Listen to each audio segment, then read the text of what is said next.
waxaa dhici karta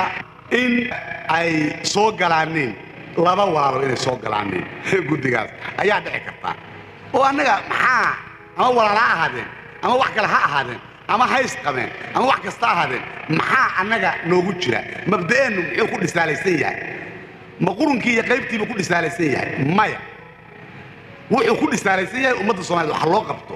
qofkii muujiya oo geesnimo bannaanka ugu soo baxa oo ilaahay iimaanka ku sugo oo diintiisa islaamka aamina oo dalkiisa aamina oo sharafkiisa aadamiga aamina oo ummaddiisa gartay inay ummaddiisii tahay oo bannaanka taagan miyaynu wax u dhiibanaynaa mise waxaan u dhiibanaynaa mid meelaha dhuudhuulaynaya oo guulaynaya wax u dhiibanaynaa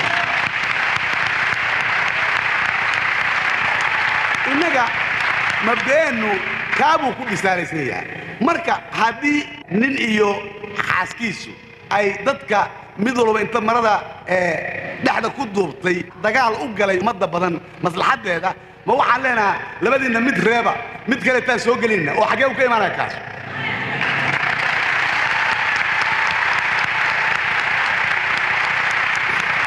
jaalayaal waan garanaynaa dib u socodku hadalka ay ka bilaabi doona inuu yahay kaalay reer hebel yaa ugu jira meesha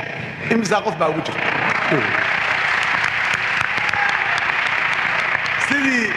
sidii taa oo inagu aynu tirino aan tirwadu qoradeedta hadda xagee ka timid aduu xagee ka timid annagu ma aynaan oran annaga qabiilka nagu waxa weeye shaqaale qabiilka nagu waxa weeye ardo qabiilka nagu waxa weeye dhalinyaro